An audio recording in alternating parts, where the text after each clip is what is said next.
動物係人類嘅知識寶庫，跟動物有關嘅科學範疇非常廣泛，生物學、醫學、行為學以及仿生學等等。接觸、了解、研究動物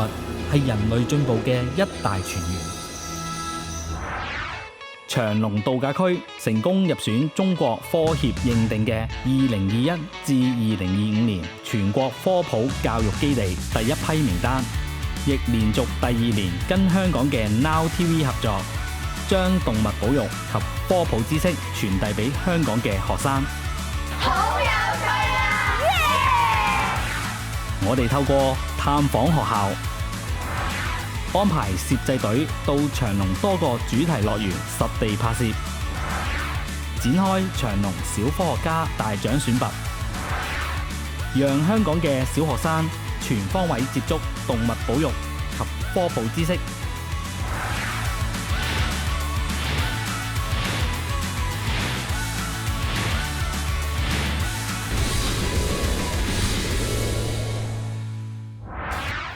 Now TV STEM 獎勵計劃2025同長隆度假區攜手合作嘅動物保育及科普知識探索之旅，就由探訪學校開始。由2025年5月開始，嚟自廣州長隆野生動物世界同埋橫琴長隆飛船樂園嘅保育員同科普講師，聯同 Now TV STEM 獎勵計劃團隊，展開6間小學嘅探訪之旅，跟同學互動，介紹保育虎鯨及大熊貓嘅科普知識，仲有虎鯨一籠同大熊貓寶寶妹豬嚟到學校同同學仔玩遊戲。探訪6間小學，我哋接觸咗超過2400位同學仔，讓多間學校都有機會接觸長隆嘅科普教育理念。2025年，長隆跟 Now TV 再度合作拍攝科普節目，而且涵蓋嘅知識範圍更廣泛。主題樂園有趣科學大探索，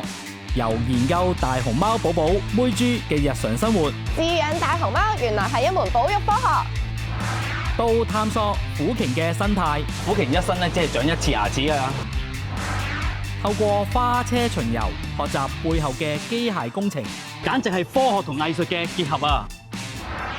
了解國家非物質文化遺產燈鼓嘅力學原理。當佢轉緊嘅時候咧，點樣控制個重心咧，都好緊要㗎。從過山車認識物理學嘅奧秘。其實過山車咧，最高點嘅時候咧，就充滿咗呢個勢能㗎啦。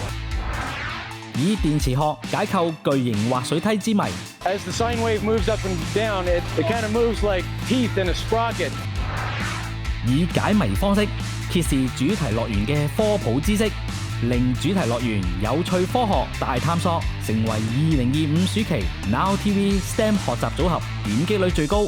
最受同學歡迎嘅節目。大熊貓妹豬的科學成為 STEM 獎勵計劃2025節目排行榜冠軍。主題樂園有趣科學大探索成為最多同學收看嘅節目系列，每位參加者平均收看節目4.4次。2025年度長隆小科學家大獎參與人數節節上升，而且作品水準超乎預期。我係小科學家，我都係小科學家。長隆小科學家大獎俾機會我哋探索、學習同動手做實驗，發掘科學奧妙，為主題樂園設計方案，就係要大膽想象，發揮創意思維，將科學同玩樂結合。呢個比賽咁好玩，能夠入圍面試已經好開心，耶！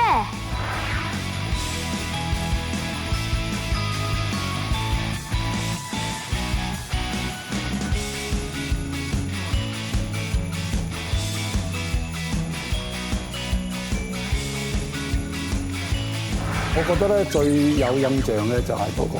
AI 嘅導賞員啦。咁我哋希望咧能夠通過 AI 導賞員咧，能夠讓更多嘅遊客啦，尤其學生咧，能夠有更多嘅動物保育知識啦、高科技嘅方面嘅科普嘅知識啦。佢嘅作品係磁性嘅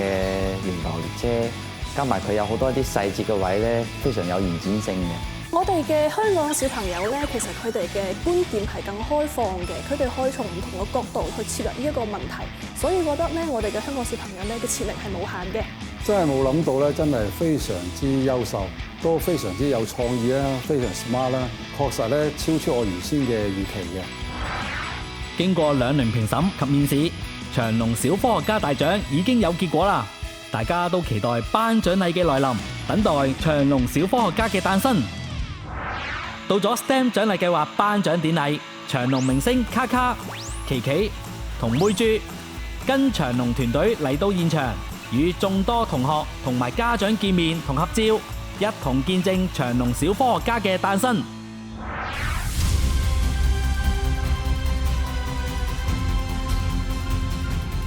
先頒發呢就係長隆小科學家大獎6名優異獎嘅。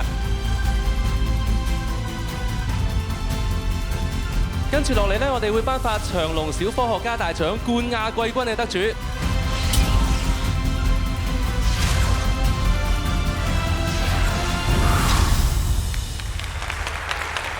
而家我哋有請陳總為我哋頒獎俾冠軍同學梁善文同學。梁同學咧可以得到獎學金港幣5000元，以及係橫琴長隆飛船樂園門票4張，再加飛船酒店3日2夜連雙樂園套票1份㗎！哇，恭喜晒！請各位冠亞季軍嘅同學一齊影幅大合照啊！見唔見到台下大熊貓寶寶妹豬呢？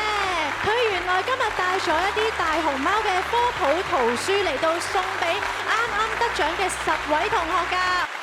多謝 Now TV 同埋長隆就俾呢個機會我學識咗好多有關保育小動物嘅一啲冷知識，都好多謝我身邊嘅咁多位支持我嘅人，就包括何副校啊同埋梁老師咁。我覺得好開心，因為我今次比賽設計嘅長隆 AI 遊覽車可以令評判中意我呢架車。經過今次嘅比賽之後，我睇咗唔同關於動物嘅片，而且都學咗點樣可以去保護佢哋。我學到好多關於熊貓嘅特性同埋特點啦，仲有學到好多保育嘅知識咯。我要特別多謝老師啦，因為喺呢幾個星期裏面呢，老師就幫我日日喺度構思個 idea 啦，咁就叫我喺學校有空閒嘅時間呢，就叫我同佢一齊練習。咁我覺得係一個好好嘅訓練咁咯。非常興奮啦，非常 happy 啦，真係諗唔到嚟咗100幾間學校嘅校長啦、老師啊、家長啊同埋呢個學生嘅，咁我哋都係覺得非常之興奮嘅一件事。我哋發覺我哋科普課程咧確實好受歡迎嘅，所以咧喺來年咧我哋會推出3大系列嘅科普研學嘅課程，包括我哋嘅動物保育啦，同埋呢個高科技嘅遊樂設施嘅物理原理啦，同埋我哋演藝後台嘅高科技元素嘅。喺評審環節嗰陣時候，可以見到非常之多我哋嘅小學生嘅作品，佢哋有通過身邊嘅道具啦，同埋一啲比較網絡嘅元素，比如話 AI 嘅元素去展示自己嘅諗法，所以令我覺得非常之深刻嘅。我印象深刻嘅就係去到學校去開展 school tour，啲同學咧表現得非常之熱情，學到新嘅科學知識嘅時候係非常之開心嘅，所以印象係非常之深刻咯。